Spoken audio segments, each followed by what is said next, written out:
오늘 본문은 예레미야서 46장 13절에서 28절 말씀입니다. 예레미야서 46장 13절에서 28절 정가영 청년께서 대독해 드리겠습니다. 46장 13절에서 28절 말씀. 바벨론의 느부갓네살 왕이 와서 애굽 땅을 칠 일에 대하여 선지자 예레미야에게 이르신 여호와의 말씀이라. 너희는 애굽에 선포하며 믹돌과 놋과 다바네스에 선포하여 말하기를 너희는 굳건히 서서 준비하라. 내 사방이 칼에 삼키었느니라. 너희 장사들이 쓰러짐은 어찌함이냐. 그들이 서지 못함은 여호와께서 그들을 몰아내신 까닭이니라. 그가 많은 사람을 넘어지게 하심에 사람이 사람 위에 엎드러지며 이르되 일어나라. 우리가 포악한 칼을 피하여 우리 민족에게로 우리 고향으로 돌아가자 하도다. 그들이 그곳에서 부르짖기를 애굽의 바로 왕이 망하였도다. 그가 기회를 놓쳤도다. 만군의 여호와라 일컫는 왕이 이르시되 나의 삶으로 맹세하노니 그가 과연 신들 중에 다볼같이 해변의 갈멜같이 오리라. 애굽에 사는 딸이여 너는 너를 위하여 포로의 짐을 꾸리라. 노비 황무하여 불에 타서 주민이 없을 것이니라. 애굽은 심히 아름다운 암송아지일지라도 북으로부터 쇠파리떼가 줄곧 오리라. 또 그 중에 고용꾼은 살진 수송아지 같아서 돌이켜 함께 도망하고 서지 못하였나니 재난의 날이 이르렀고 벌받는 때가 왔음이라. 애굽의 소리가 뱀의 소리 같으리니 이는 그들의 군대가 벌목하는 자 같이 무기를 가지고 올 것이니라. 여호와의 말씀이니라. 그들이 황충보다 많아서 셀 수 없으므로 조사할 수 없는 그의 수풀을 찍을 것이라. 딸 애굽이 수치를 당하여 북쪽 백성의 손에 부침을 당하리로다.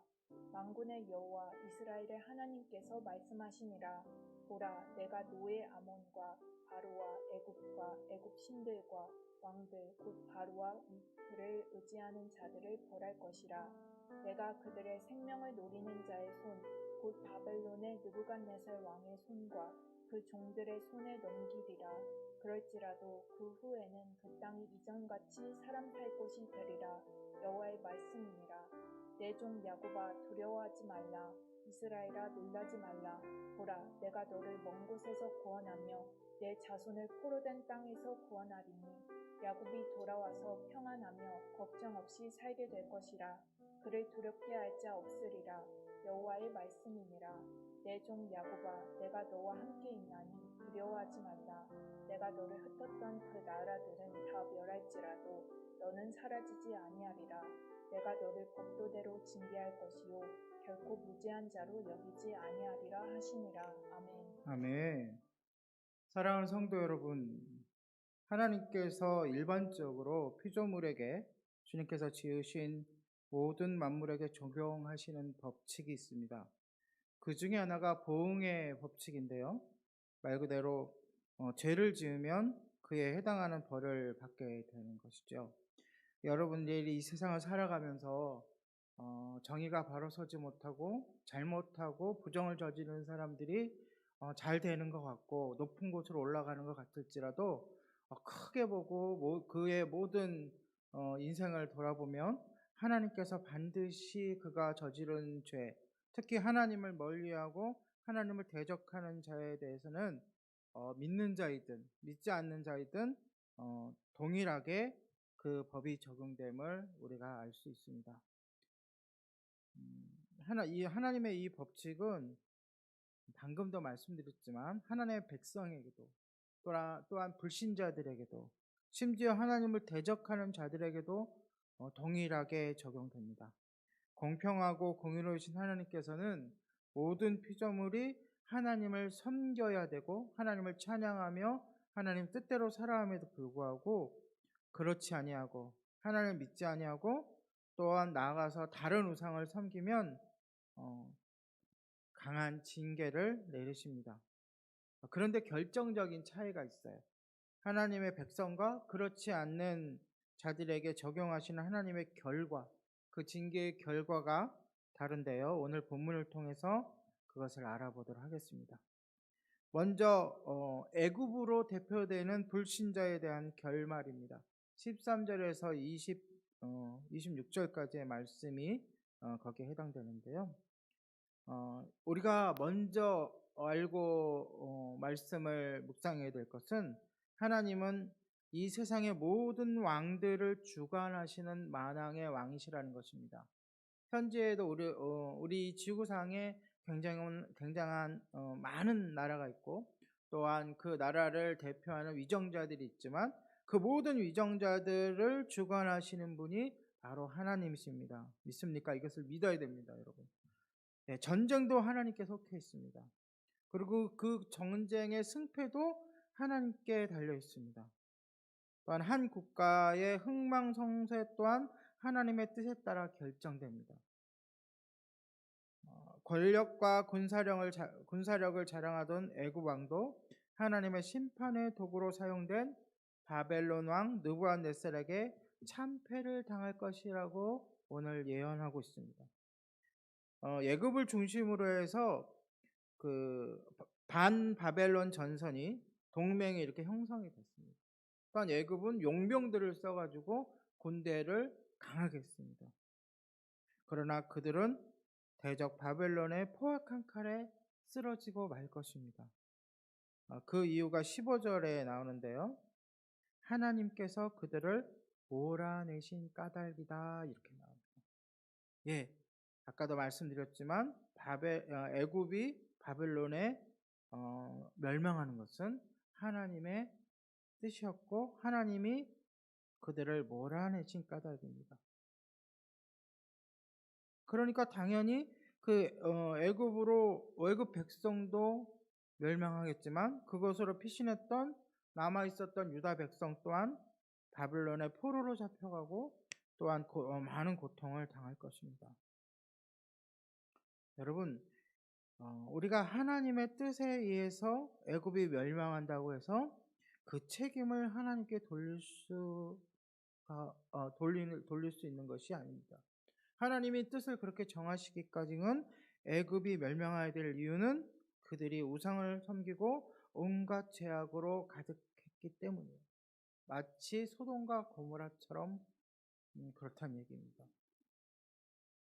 하나님이 가나안 족속을 점령하고 멸망시키고 멸절시키라고 했던 이유도 바로 거기에 있습니다. 하나님께서는 인간의 죄악을 특히 하나님을 잊어버리고 하나님을 섬기지 아니하고 우상을 섬기는 그러한 모습들을 결코 자시하지 아니하시는 분이십니다. 왜냐하면 하나님이 만물을 창조하신 만물의 주인이시기 때문에 그렇죠.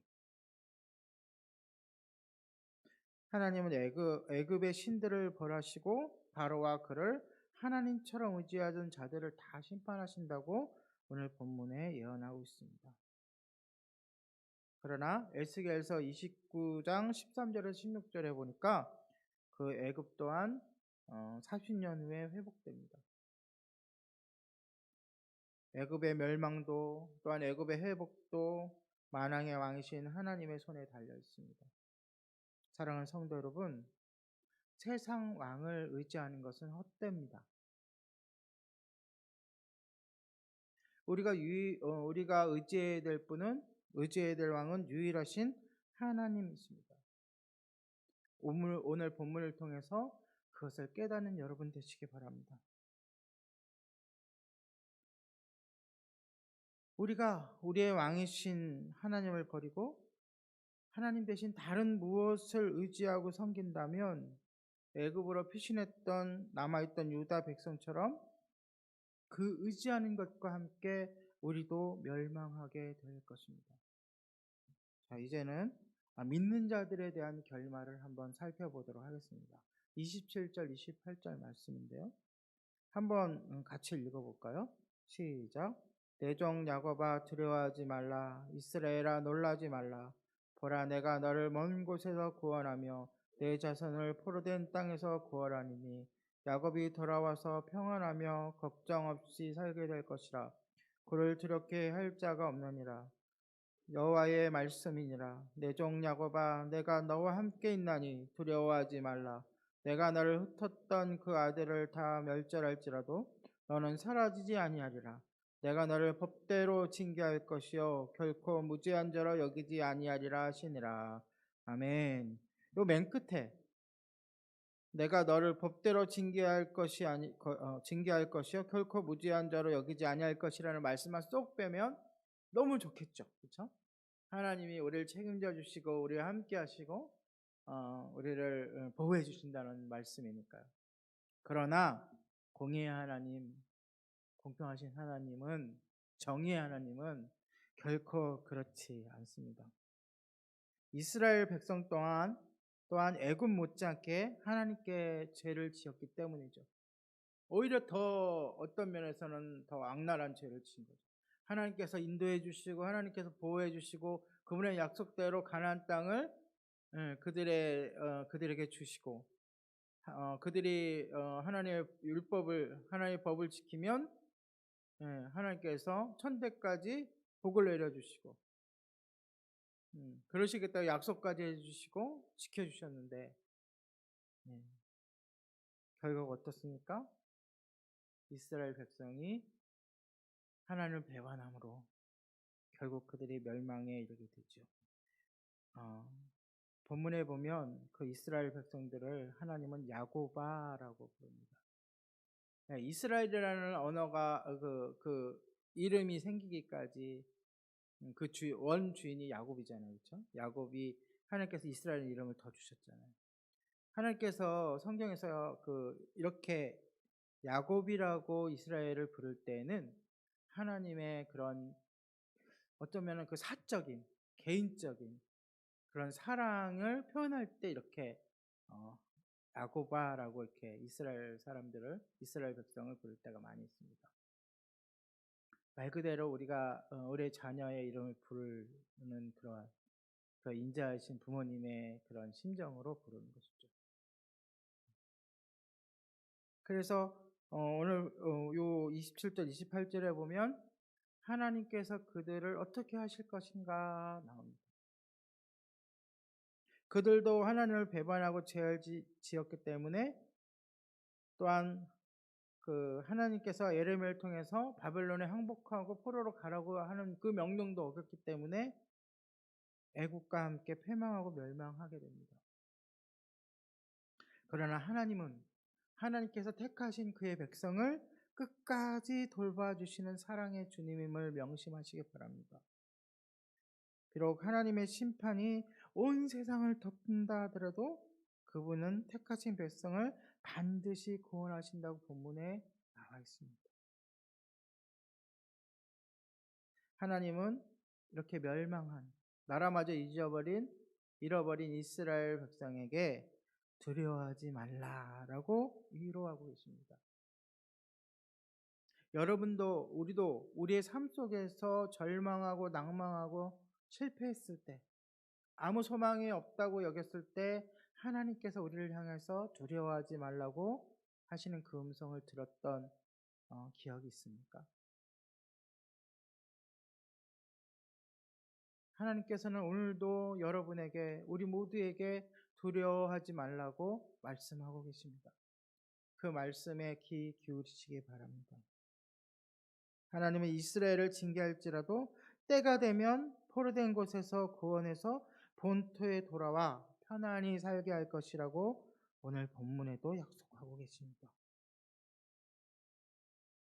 이 예언의 말씀대로 역사적으로 이스라엘을 괴롭히던 열방은 많은 국가들이 멸절됐습니다. 그러나 오늘날 보십시오. 오늘날도 이 이스라엘은 하나님의 공료를 얻어서 존재하고 살아가고 있습니다. 성경에서도 이 말씀이 그대로 회복되었고 이루어졌고 실상에서 현재의 역사 속에서도 이 말씀은 유효해서 그대로 진행되고 있습니다. 그러나 우리 끝절의 마지막 부분에 있듯이 하나님의 백성일지라도 그들이 끊임없이 범죄한 이 악행은 공의의 심판에서 제외될 수는 없습니다. 우리가 착각하는 것이 있죠. 우리가 하나님 구원받은 자이기 때문에 하나님의 자녀이기 때문에 우리가 지은 죄들이 다 하나님께서 눈과 같이 치게 해주시기 때문에 아무런 도움 없이 그렇게 아무 문제가 없을 것이다라고 우리가 살아갑니다. 어떤 면에서는 그 말이 맞기도 합니다. 그러나 공의의 하나님은 결코 우리의 죄도 없애주시지 않습니다. 그 값이. 그렇기 때문에 예수님께서 그 죄를 짊어지고 가신 것입니다. 그 죄를 갚으셔야 하기 때문에. 그리고 우리에게는 사랑의 징계를 하시죠. 왜냐하면 부모가 자녀를 징계하듯 나무라듯 그 자녀가 잘 되기를 원하는 그 마음으로 우리들을 징계하십니다.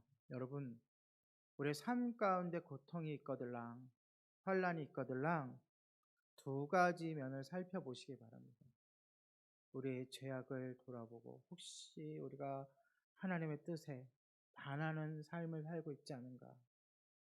우리가 우리의 삶 속에 우리의 왕을,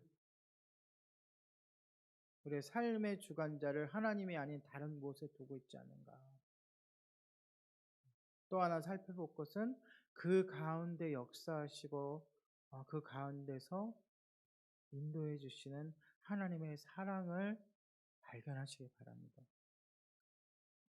우리가 살아갈 소망이 있는 것은 하나님은 결코 그의 백성을 버려두시지 않기 때문입니다. 말씀을 정리합니다. 우리가 돌이켜 하나님을 왕으로 섬기고 또한 그분의 뜻을 알기 위해서 날마다 말씀을 읽고 기도하고 그리고 그분의 그 뜻대로 살아가기 위해서 노력하고 애쓴다면 하나님께서 우리에게 부어주시는 회복의 은혜 또한 복음의 역사 주님의 백성으로서 영적 전쟁에서의 승리를 맛보는 우리 모두가 될 수 있을 줄 믿습니다. 그 놀라운 은혜를 맛보는 우리 모두가 되기를 예수님의 이름으로 축복합니다. 기도하겠습니다. 우리를 끝까지 사랑하시는 주님, 우리가 축복과 징계를 마주할 때에 하나님의 신실하심을 늘 마음에 새기고 우리의 죄악을 회개하여 주님이 주시는 회복의 역사를 경험하게 하옵소서. 하나님만이 우리의 인생의 주인이시며 왕이심을 고백하며 예수님의 이름으로 기도합니다. 아멘.